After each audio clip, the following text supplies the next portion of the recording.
there's not a lot of perfect clients out there. So once you find one, man, make sure you do the right thing, because they'll take care of you forever if you take care of them forever. Welcome to Friends of Build magazine. I'm your host, Ted Bainbridge. I've been traveling the world and working in publications for 30 years. In 2016, we launched our first issue of Build magazine, a publication dedicated to high-end home construction, renovation, and the innovative experts that make this possible. This podcast was created to have some fun and explore those who have taken on the challenge of building luxury homes in demanding locations. From navigating logistics in construction to excavating the earth, we want to learn more about these people and how their projects became cover-worthy. So sit back, relax, and enjoy the show.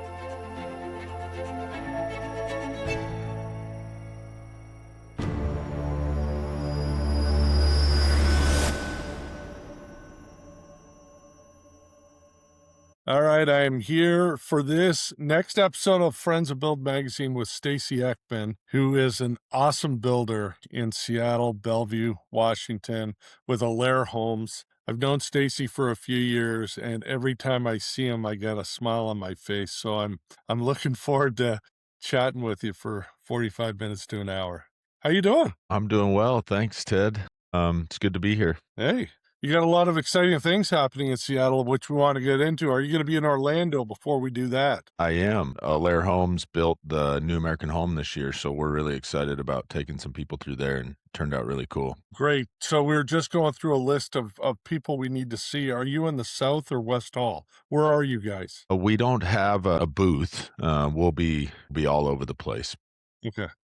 So I'll come see you. Where are you going to be? On the first day, Tuesday, I'm going to be in the South Hall, and then Wednesday in the West Hall. So we will connect. I am told that you guys have a big announcement in Orlando. I don't know if it's a big announcement. Just we are, we were lucky enough to be chosen to build the New American Home this year, and so we're excited about that. It's a big house, I think 16,000 square feet. We did it in 14 months, and it's a gorgeous home. Yeah, it's really beautiful. It's amazing what we're able to do when we come together as a group, and we're excited to show that off. So we might as well lead with that. How typically with a custom home, it takes 20 to 24 months to do, even longer, 30? How'd you get it done so quickly? I wasn't directly involved too much, just obviously the support of the group, but the Orlando office down there, they've got a really good network of subcontractors and vendors. And with an opportunity like this, we just really stacked things together, and a few different offices kind of pitched in for management and things like that when needed. And everybody just really worked really hard and literally around the clock to make sure that we got it done, because the deadline, you don't get another shot, right? So we needed to be done. And they weren't chosen for that until about 14 months ago. So it's typically quite a bit smaller home for that New American Home. Typically they're, 5,000 to 7,000 square feet. The guys down there really made a big pitch that they could do it and we could get it done. And we were excited as a group to be able to show, like, hey, the power of Alair, the group of Alair, can do things that no other builders can do. So we're excited about it. Yeah, so I want to get into Alair in just a second, because it's a complete foreign, well, it used to be foreign, but not anymore to me, concept. But let me go back to this Great American Home. Who's the client? Well, we can't say their name, but it is a custom client owner. So it is an actual homeowner. Yep, it's not a spec house, which again, a lot of the New American Homes are typically spec houses. Yeah. But this homeowner, I mean, he's a wonderful human being, and he's excited to support us, and he's going to donate a bunch of money to some charities and things like that, because the vendors and brands, they pitch in to get their stuff in there. So yeah. he's agreed to make a big donation, and we're really excited about it. He's a really good guy. Okay, so that's the art of the deal right there. Because so often when you're dealing with homeowners, things get dragged out. It's not the contractor's fault. It's the homeowner becomes indecisive or I mean, there's a lot of decisions to make in building a house. How did you get them nailed down to, okay, let's make a decision, let's move on, let's address this so you can come in 14 months? Well, that's one of the beauties of Alair and our process across all the offices is we're heavy planning services, pre-construction services that we call planning services, and we push really hard to get everything figured out and decided before the project starts, so that we can actually hit that schedule and hit the budget that we've been talking about. Now, a lot of companies do that. A lot of people try to do that. We have a very specific process that we learn and we're taught through Alair. And if we follow that process, all of the houses that we build, in theory, should hit that schedule and budget. Now, there's obviously still clients and things change along the way and all of that. So we work through that with clients and try to still hit those schedules. But this one specifically, he understood the assignment was, hey, we need to build this house and we need to stick to this design and we need to do it in 14 months. It helps when you do it really fast because new products and all this stuff aren't coming out that people start to get excited about. You know, that's one of the challenges when a house takes 3 years to build, you know, a year and a half in, well, there's a completely new system that they Yeah. might want, or a new way to heat the house, or new siding, or different type of windows, things like that that come up, and they client sees it on Instagram and says, "Oh, I want that," you know, and uh, a great example was the Tesla roofs. You know, those were all the rage. They came out, and it was like everybody wanted one, but nobody could get them. Well, you're halfway through the build, and they start saying like, "Whoa, we're about to put the roof on. Can we do the Tesla roof?" And you're like, "Well, they say those exist, but at the time there for a while, like you just couldn't get them. There was only very few people that could supply them. So that's a good example of something new that comes out, and everybody wants it. So if you do the house fast, you lose opportunities for those exciting new things to pop up. Yeah, and also you don't become the guinea pig because I know the Tesla roofs that everybody was excited, and then there was like, "Oops, we got some R&D that we need to re-engineer on these things." Yeah, yeah, that's part of being, cutting edge is you get to experience the challenges with developing it. But Okay, so what did you as a company learn? So just so everybody knows, Alair is, if I call it a franchise, am I wrong? nope, you're spot on. Okay. So there's a franchise. It was a foreign beast. I met Stacy, I think 4 years ago. Shane Duff, who's the guy in charge of their marketing nationally, is out of Naples. I've known him a little bit longer. Foreign entity to me, now not so foreign, and I think it's brilliant, quite frankly, because there's that consistency of the brand and the way you guys do it. And you've got 130 offices around North America, is that 108. right? 108. 108. Okay. So I wasn't too far off. So what did you guys learn as a company in building a house in 14 months that you can implement in other homes that you're building? And how do you walk your client? Maybe you learned something about walking your client through so that they can make decisions quicker and just stick to them. Yeah.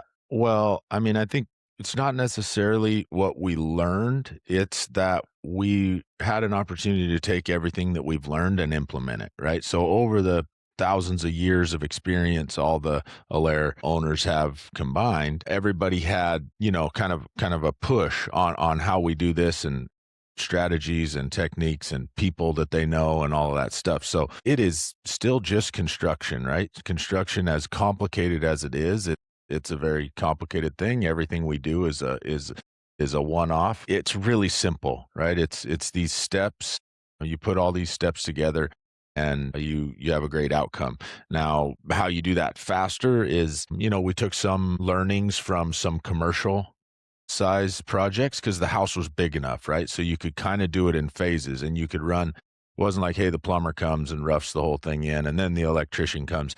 It's like room by room by room, you could stack subcontractors together.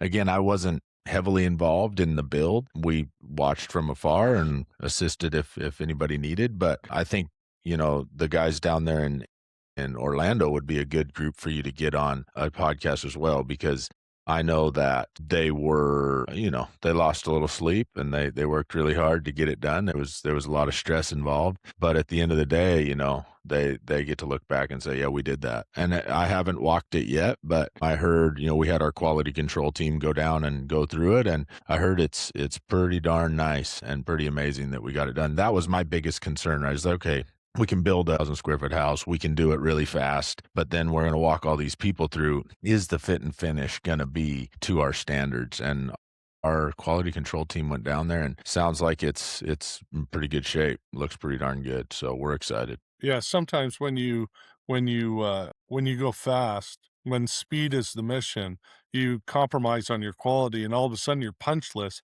there's blue tape all over the place. Yeah, right, right. Well, you know what they say, there's price, speed, and quality, and you can pick two. You can't have all three, but you can pick two. So So isn't it funny that every industry that we talk to, we all understand there's three things because everybody wants things that are the cheapest. The internet is even accelerated that because whenever you post something on the internet, it's okay, I'm going to try and get it as cheap as I possibly can, only to get the stuff and go, this stuff is crap, and returns become part of the game. yep. Yeah, exactly, and it's that way in, every industry, but just in life, in general. I mean, you think about just relationships, your marriage, it's the same thing, like, there's typically 3 things, and, "Hey, we're gonna pick 2. We're gonna get 2 right now," Yeah. and the other one, it suffers a little, but that's okay. It's a choice. You gotta make choices in life, and so, the clients that want things really fast and really good, they're willing to pay, what it takes to get that done, and then if you don't, if speed's not your biggest concern, but you really want really high quality and you want the best price, no problem. We can go out and we can keep shopping it and we can keep negotiating on your behalf. We can Yeah. keep working through the problems until we find the most affordable way. But in construction, something we can't forget is that time is really the budget killer. So it's best to try to scrunch that schedule because I don't know if anybody's paying attention or not, but inflation is real, and a year from now everything's more money. So it's hard. We do that and we value engineer and we help and help and help, and then we look at the budget and we're like, oh yeah, well we cut a whole bunch of stuff out, but the budget didn't change that much because the stuff you kept just increased in price. So at some point you gotta pull the trigger and go. I was in Big Sky last week, Stacy, with a builder, and this guy is a phenomenal dude. He's been building for 31 years, Jeff from Authentic, and he was talking about this stairwell in this house that we're putting on the cover. And the stairwell, and I might botch the numbers, but they're not going to be by much. Stairwell just for the steel was 125 grand. And that was priced in 2019. And when they actually got to the point where they were ready for it, they had to rebid it because it was 2 years later. That price had gone up to something like 475,000.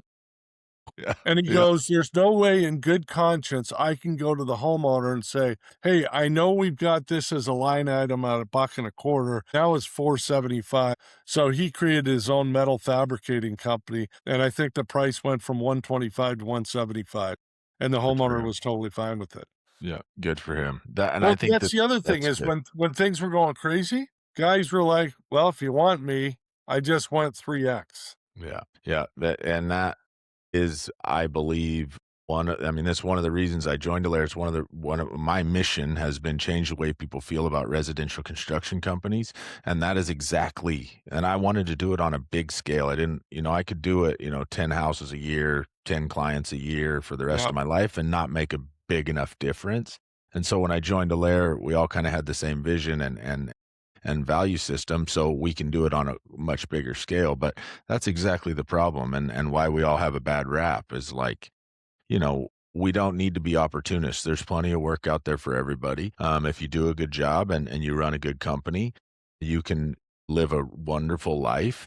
And guys and gals that decide, hey, it's really busy right now, so we're going to charge 3x. Well, I mean, look at history, it kills the market. And then we're all looking for work, and those are the same ones that they're charging 3x, and then, they're buying snowmobiles and vacation homes and stuff. So they're the first ones that are broke when the downturn comes. Ironically, right? They're making the most when it's busy, but they're spending it faster than they're making it because they're just not responsible business owners. So we believe in fair pricing and just like doing the same thing over and over and over again, and we'll be okay. So, I mean, I even said to Jeff last week, I go, I'm lazy. I want to have a client and I don't want them for a year. I want them for a decade. Right. And so if you become your client's advocate or ultimately their friend, where they're going to keep referring you, there's, to your point, you can make plenty of money by doing a good job and just being fair about it. And then they understand when things go up. But if you're fair about it,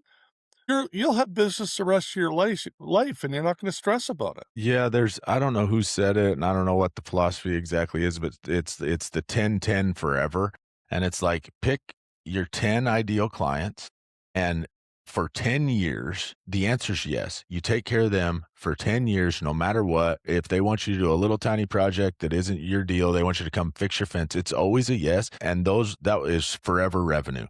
If you take care of those 10 people for 10 years, it turns into just a machine that they're recommending you to their friends and their kids and yada yada yada, and next thing you know, you've got for the rest of your life, you've got clients based on those 10 relationships that you made for 10 years.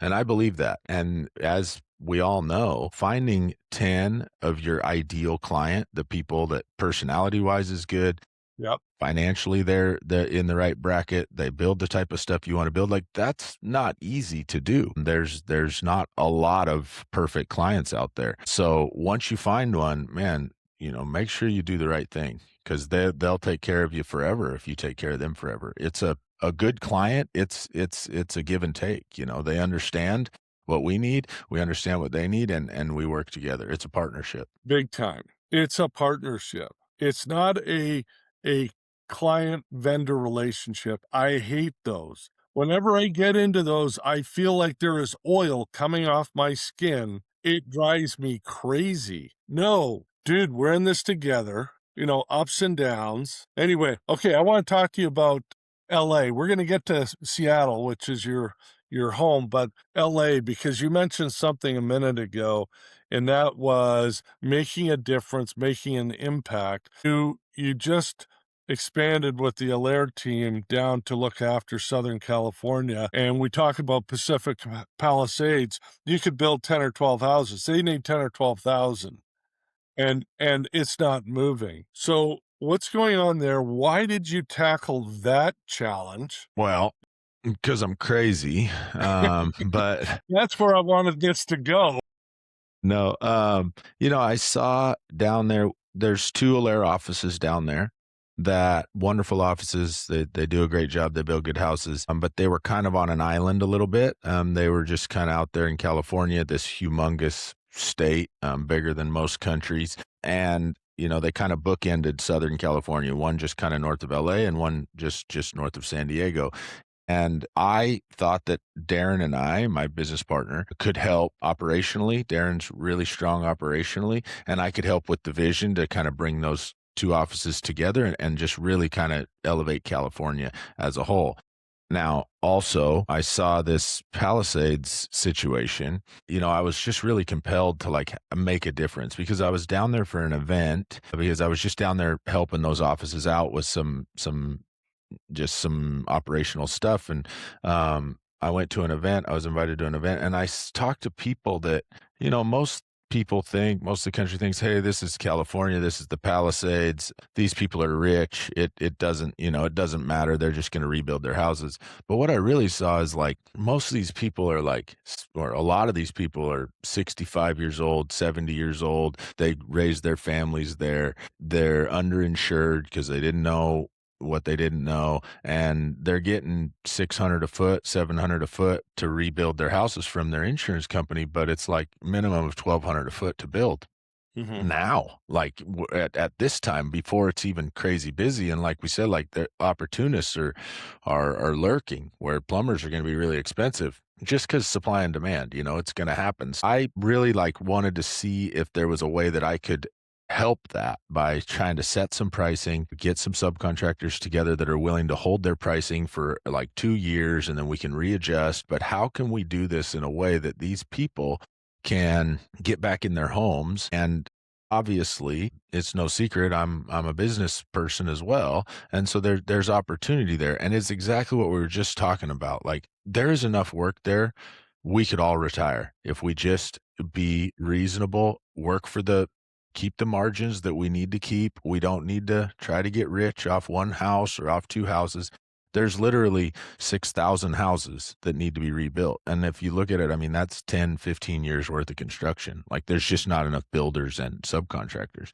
Yeah. And I was also excited about just like figuring it out. I like to think about logistics and how we would do something efficiently and effectively. And like just sitting and thinking about like where are all the pump trucks going to park, where are you going to get all the concrete, how are we going to stagger this so that because I don't know if you've been there or not, but I mean it's devastating. You look across like just block mile like houses, they're like this tall now, and that they're gone, and We it's were there a week unbelievable. before the fire. We drove over, my son and I went to a couple of hockey games, one I call it Staples, Crypto, I guess.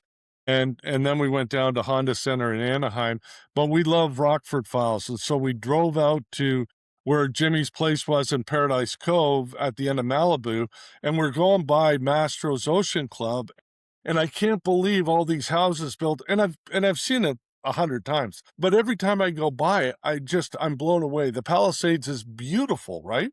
And a week later, it's gone. Gone. It's not like a little fire. It's gone. It's like it blows my mind to stand there and think how hot the fire must have been burning. It was flying. But the emotional, these people, you talk about these people, they're 65 or 70, but the emotional baggage that comes with that, along with the financial, it's a tough roller coaster. And they just don't know what to do. They're looking at me or whoever they're talking to, and they're just looking for like, what do I do next? Because I mean, if you think about it, like, okay, let's say I own a home or own a lot there now, and I think about rebuilding. Well, now's the most affordable time to rebuild. But then you're surrounded by construction for the next 10 or 12 years, and you're already 70 years old.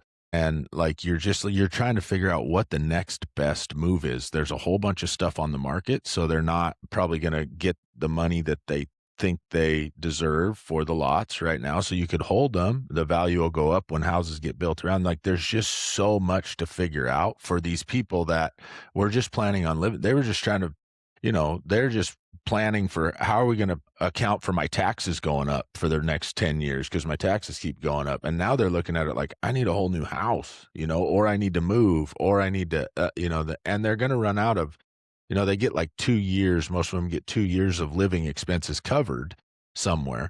Well, as you know, if they haven't started the process, that's going to run out. So like Yeah. what, they're stuck and they are terrified. They just really don't know. And if they're 70 years old and haven't built a house in 30 or 40 years, the cost of Forever. things, it just blows their mind. They're talking about just architecture fees. And there's a great company down there, Crest Real Estate, who put this group together. It's called Case Study 2.0, and they got 55 designs that will go on most of the lots, most of the standard lots, and they're selling those plans at really affordable, and they're beautiful designs. They're with 40 different architects. I mean, they're gorgeous homes. I would love them, and they're selling them at really affordable rate at like $25 a square foot for the plans, and people are thinking about that just like what, like that's nuts, and you're like, oh, man, you're in trouble if you're worried about which I don't blame them, but they're in trouble. And so how do we help move that forward and talk to people and help educate and all of that? And things are moving down there now. There are some permitting is a lot easier. They've implemented AI to program in AI to accelerate permitting on the Yeah. Okay. standard lot. So we're excited about that. It's just simply like people have got to pull the trigger, and more are doing it. Okay, It's so going. you brought up an awesome point. I didn't even think about this, but and they probably don't think about it either because more than likely the house has been paid off for a decade, right? And so now, even though they're getting 600 a square and your build cost is 1,200, so the delta is You're getting a brand new house for half price, whereas your old house was lot value. I know it's tough to think of it that way when you're 65 or 70, but the reality is once it's built, you're especially because it's California. If this fire was in, somewhere in the middle of Colorado or Idaho or something, we wouldn't be having this conversation. But I'm Just just like looking the at floods in North Carolina, like yeah, there nobody's you go. it's different, Perfect. right? It's like, oh, they floated away, and you're like, Yeah, okay, yeah. what are you gonna do? But But you're right. But the problem is that the challenge is a lot of these people they just don't even have the extra 600 a foot. Like they just don't have it to do it. So it's an investment that yeah they could make, uh, or would be responsible to make, dude, they can but go to they the can't get bank and get a mortgage for 50% of the value of the house. except they can't get it insured. So the Oh, so the bank won't give them a mortgage. A lot of insurance companies won't insure them. So it's this big challenge going it's every piece of the puzzle is a roadblock. And so when you're 70 years old and you've never done this before and you don't have somebody taking you through it, you say, I don't know what to do. I'm just gonna go live with my kids and see what happens. And so it's just stalled. But insurance companies, they won't insure, which I kind of think is crazy because that fire is not going to happen again, right? Like and there's nothing to burn out there anymore. But they won't insure in that area, or the premiums are just so high that it's unreasonable. Now there's a company called Ghost Factory that's doing steel providing steel construction, steel studs, steel trusses, steel yeah, floor trusses, yeah. stairs, everything's steel. And they are working with there is an insurance company that has guaranteed that they will insure at actually a discount houses that are built with this and have all the fire code, obviously, upgrades needed. So there are some paths. It's just like these one-off companies that are figuring out solutions, and we're just trying to get traction with all of that. So I was in Florida 2 weeks ago, and obviously they have hurricanes every once in a while. And Mm. insurance in Florida is well, just ask your boys in Orlando, it's gross, right? Mhm. But the steel guys have it's almost like they've cracked the code to a degree. Now, there's obviously more things to learn and go through, but I think that's an interesting it's that lightweight steel that's incredibly strong. Yep, exactly. It's like commercial Yeah, construction that they've been doing it for years in that, but it is really interesting. I walked a house with Lisa Price, interior design. She is there in the Palisades. She had a home there. Hers burned down and she jumped to it. She got right to it on the rebuild. She got a permit quick and she's working with that Ghost Factory to do it. And okay. we're actually down there again next week and we're going to walk it with her to see the progress. But I was there right when they were framing, and it's a really cool. And because the cost of the material for steel is about 10%, 10-15% more than lumber, Is it but really? the time is so much. Yeah, once it's all fabricated and everything, because the trusses are built, the floor trusses are built, the stairs have to be all fabricated and all of that. But the time is it's you save so much time during framing because it kind of comes out as a kit almost, right? Like that you just kind of put it together. So you save a bunch of time, and as we just discussed, time is the killer of budget. So at the end of the day, it's not more, it ends up being the same. So it's a really good thing, and I think that it could, like, to get a lot of traction just, like, nationally. Like, why are we still building houses with wood that rots and that isn't straight and all the stuff? Why are we still using lumber that's so volatile in the market and investors make it go up and down like crazy? So, why don't we get another product to build with?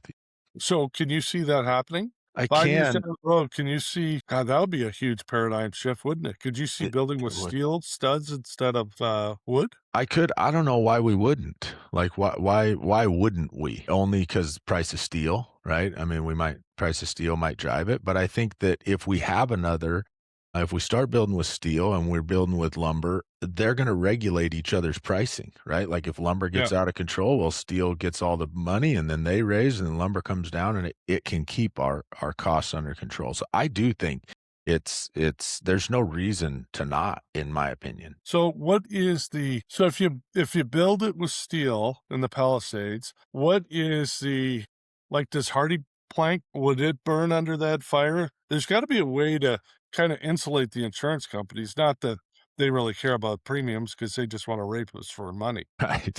Hardy would be fine, stucco is good, stones and all of that they use, and really, what they're really trying to do is keep a fire from going from your house to the next, right? Yeah, It's not just yeah. like fire sprinklers, they're not really to keep your house from burning down. Your house is ruined once those things kick off. They're trying to keep the neighbor's house, they just don't want it to spread. A lot of spray foam insulation and you get your hardy or some sort of concrete stucco something on the outside, well, you're pretty well insulated from it just jumping from your house to the next, it's a good fire break.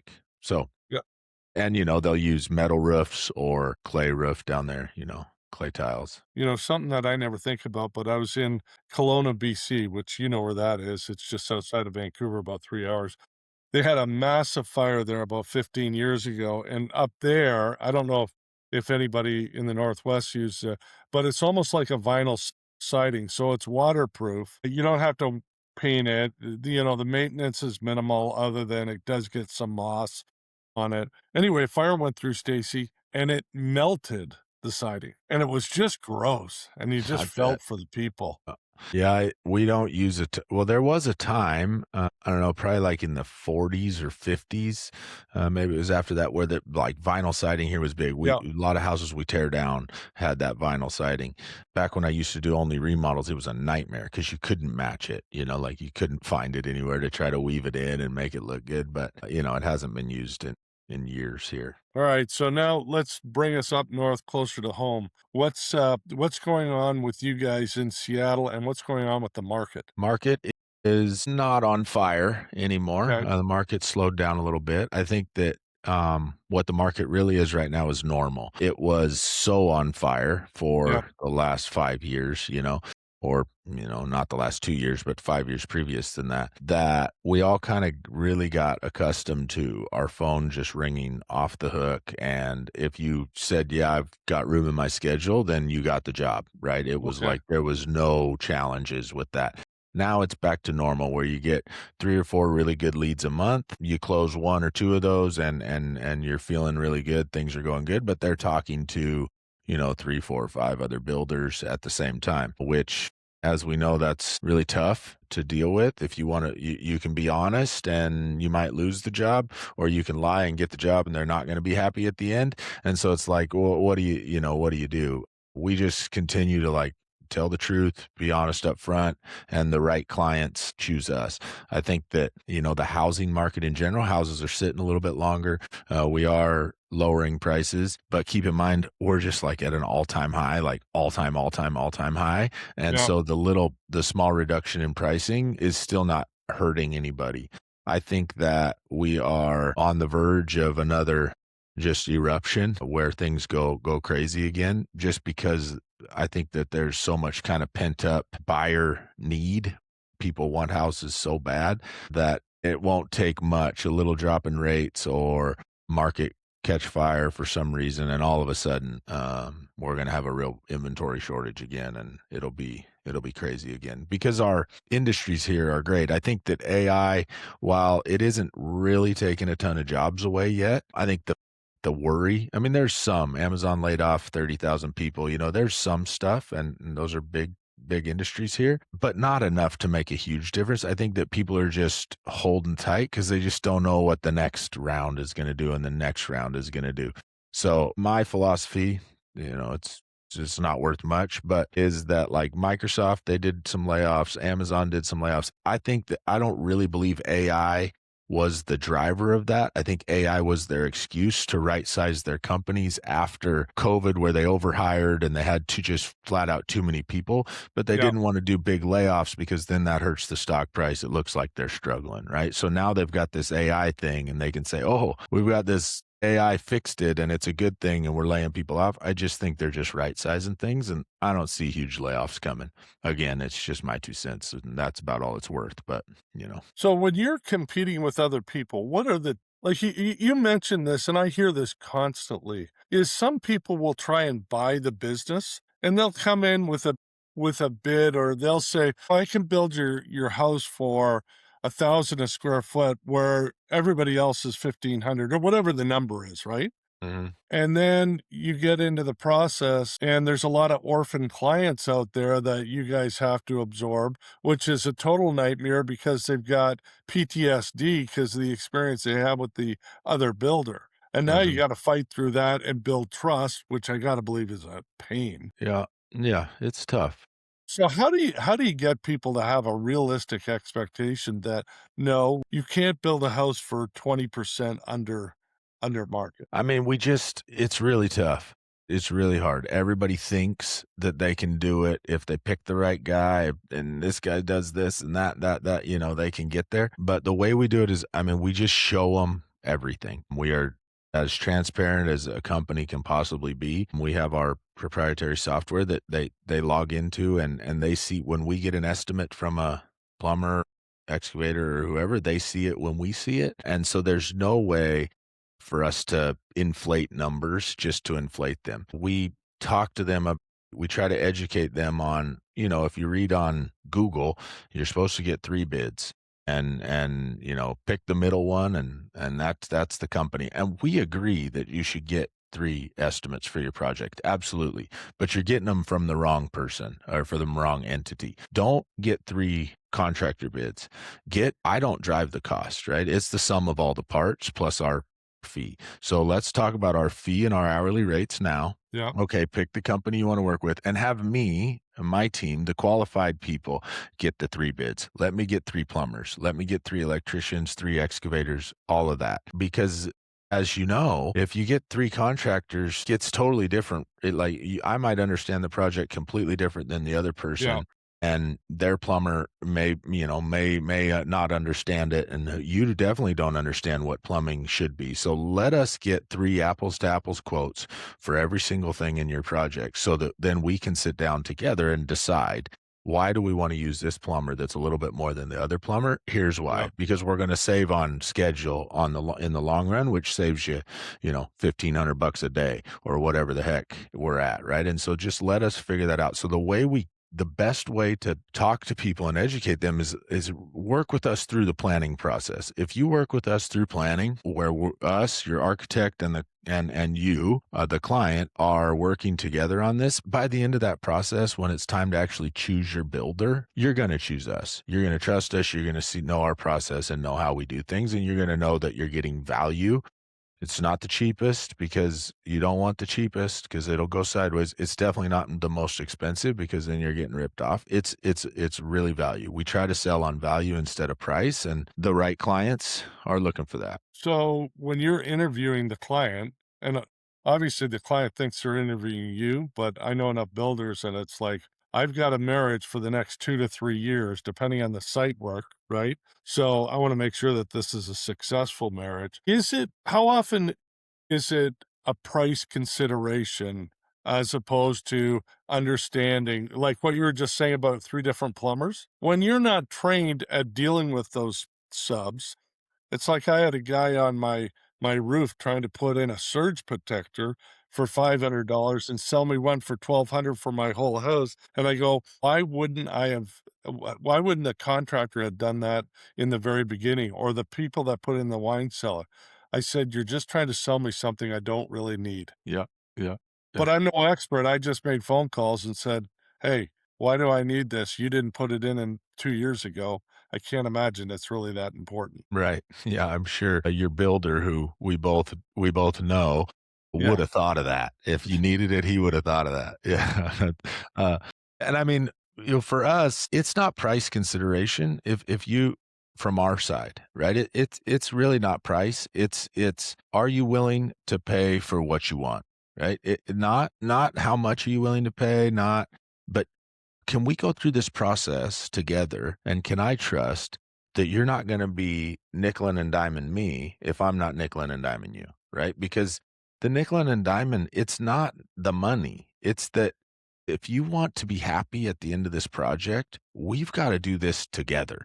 And I need to know that you're willing to pay for what you want. And you need to know that if you want something and ask for it, it's gonna cost what it costs, no more than it should, but there's nothing for free because we just don't have the margins. That's the thing that people forget or assume is that us builders, because it's a $5 million project or $8 million project or a Yeah. $1 million, they think that there's so much money in there for us, for me, for Stacy, the owner of this company. Yeah. And at the end of the day, it's just like every other business, and margins are really tight, and we just that's okay. We're happy to do it. I'm not complaining about our margins, but I can't give a bunch of money away during the project for you to, and what we've learned is those people who want free stuff, they're actually not the good client because then they want another thing and another thing and another thing. Everybody that you like give a deal to, it's not the last deal they want. It's not, hey man, I really appreciate it. I couldn't have built this house if you wouldn't have done it. And this is so great. It's, well, actually, I want a fountain in the backyard too.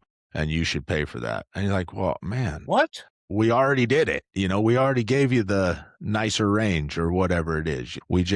That's our process with that is just so transparent that here's what I'm paying for this thing.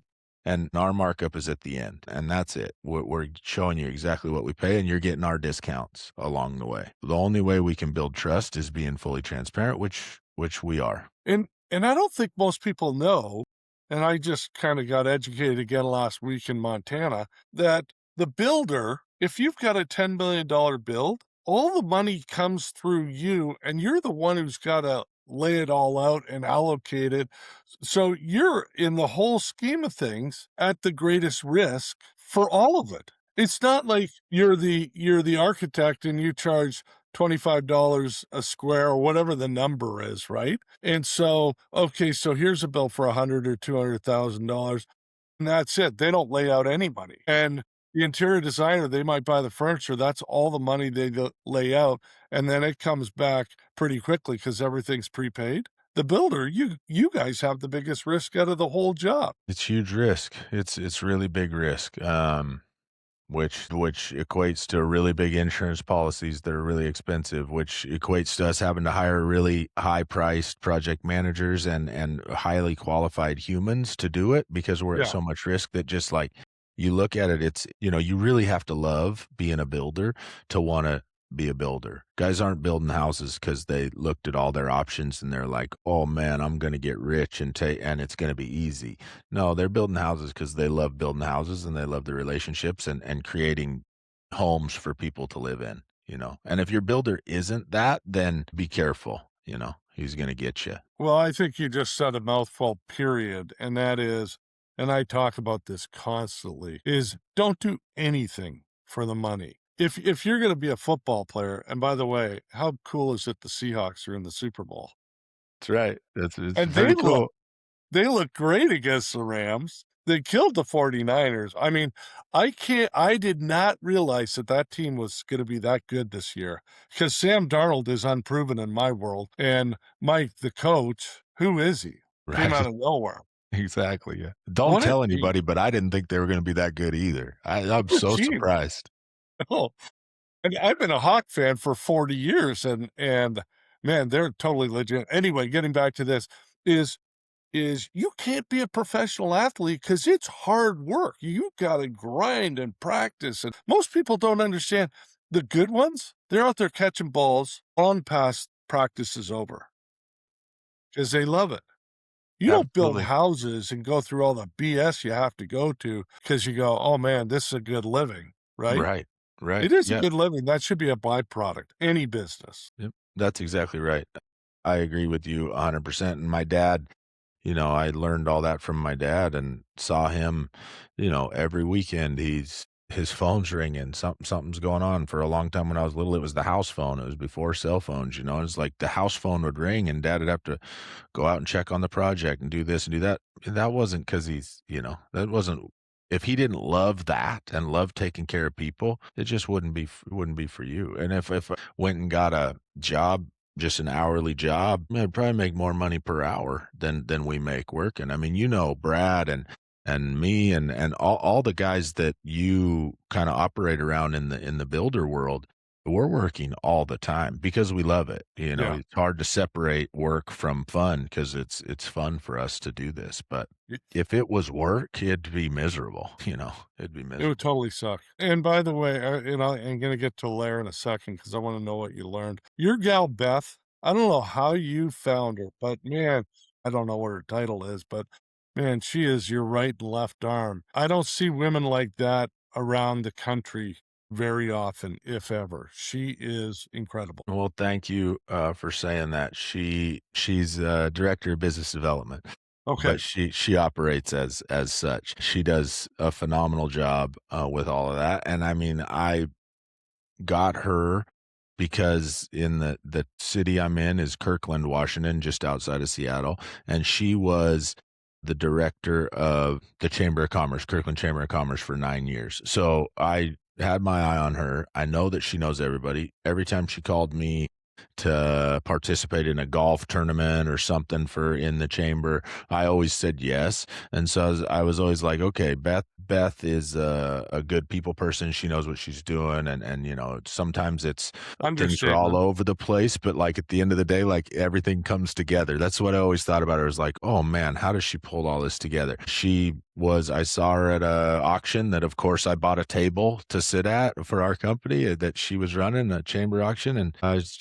she said she wanted to chat about something. We met and for a happy hour to chat. And by the end of that, I had decided that I needed a new director of business development, and she was on board. So she's been a huge add to me. And I really underestimated going, which we're going to talk about later, but going from Eckman Construction, having a good brand, having a good name here in town, to switching to Alair, doing a rebrand. I underestimated the impact that was going to have on just people knowing who we were and what we were about. And I found out that there was a lot of like, what happened? Why did it was people were looking at it like maybe it was a negative. Like, did you go bankrupt? Did you get bought out? Like, what happened, Stacy? What happened to your old business?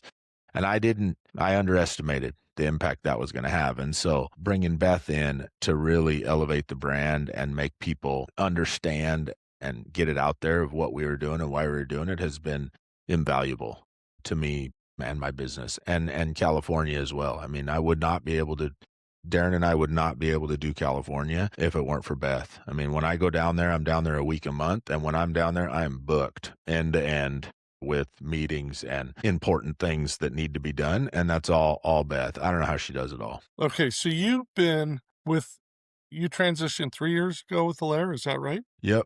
Yep. Almost. Yeah. It'll be 4 years in September. So yeah, three and a half. So what's the biggest change that you've noticed? Why would somebody be part of Alair? Within the structure, there's a ton of freedom. When you're able, when you get structure around your business, it really frees you up to be able to do what you're best at.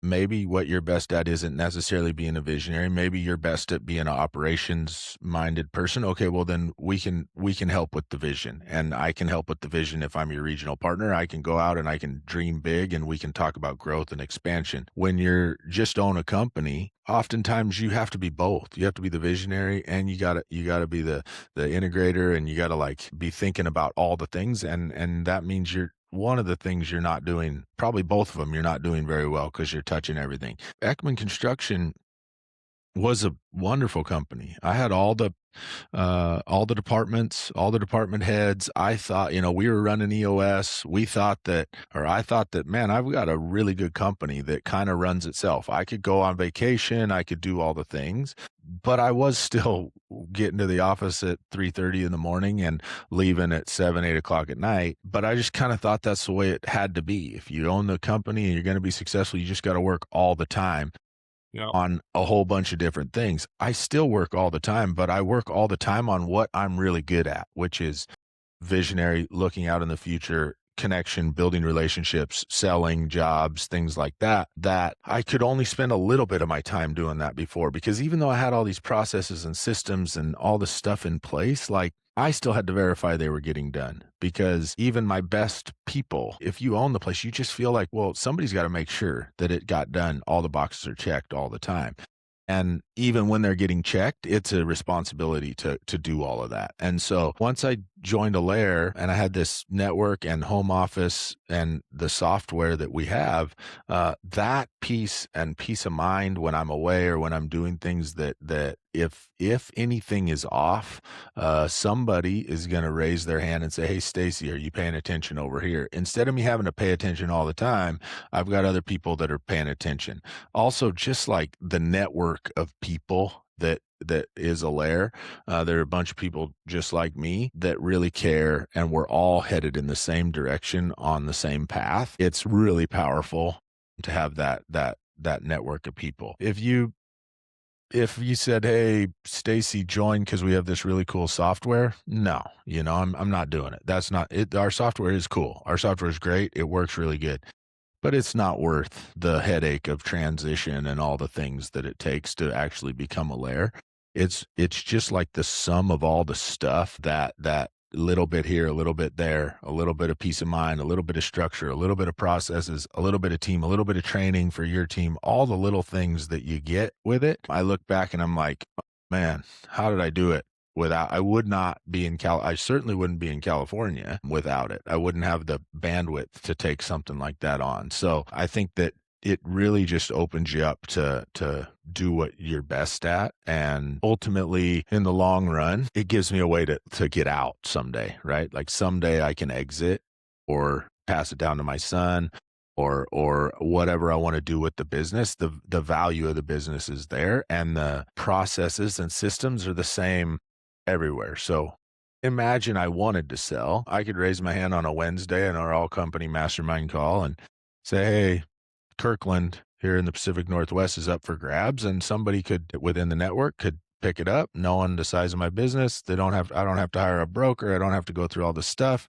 I don't have to stick around for 5 years and make sure that the company transitions right because our systems and processes are the same. They sit down in front of this computer that I'm sitting at right now, and the leads are coming in. The sales process is the same. The estimating process is the same. The project managers have been trained the same. Everything is the same. So it creates a repeatable, scalable process and system that gives us the ability to like change construction a little bit. The problem with construction, in my opinion, is if you hire 3 different builders to build your house or build 3 different houses or 3 of the same exact house, it's 3 totally different processes Yeah. the estimate's different, the contract's different, everything is different.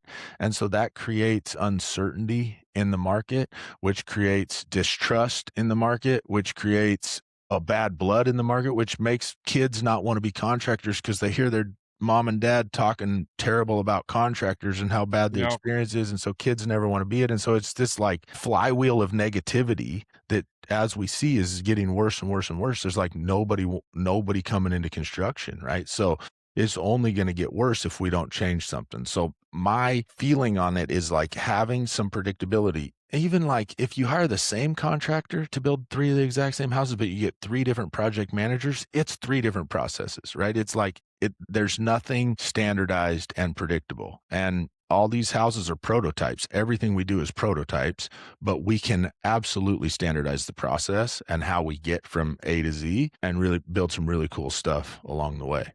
So that's why I did it. And I believe it's working. I know for sure in 10 years, I'll be so glad I did it.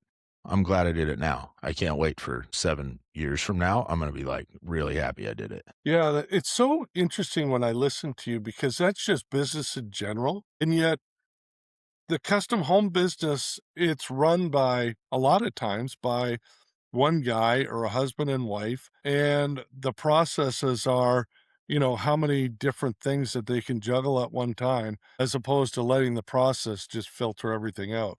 And I've done it myself both ways. The process way is way easier. Yeah. Like if you're doing it on your own, like a lot of builders, most builders, they're not like, don't have a business background. They don't know how to build processes. So like I built a beautiful business, but so many mistakes along the way. And you'd get a process, you'd build a process that you didn't know what the heck you're doing, and you build it and you put it in place and it gets halfway implemented and you realize, well, that process sucked, or we outgrew that process already. And so you throw it out and you try another one. And it's like, what a waste of valuable time. We only have so much time on this planet to Yeah. build these businesses. So, like, what if there was a way to, like, oh, okay, this is how we do it. This is the process. And I don't have to implement it. I don't have to build it. I say, hey, team, you see this? This is what we're doing now. And we do everything that Alair says that we're supposed to do because it's proven to work. Follow this process. Okay, now Stacy, go out there and fill the pipeline and Yeah. bring us work, and we'll follow the process. No problem. And then it creates a flywheel of positivity instead of the negativity. All right, Stacy, thanks for your time. Dude, that went fast. I know.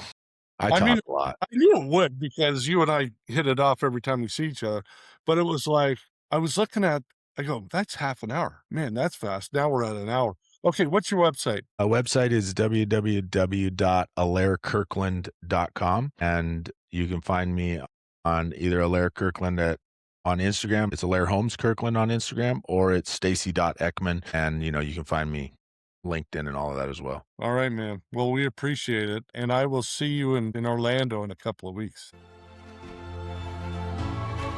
Thanks so much for listening.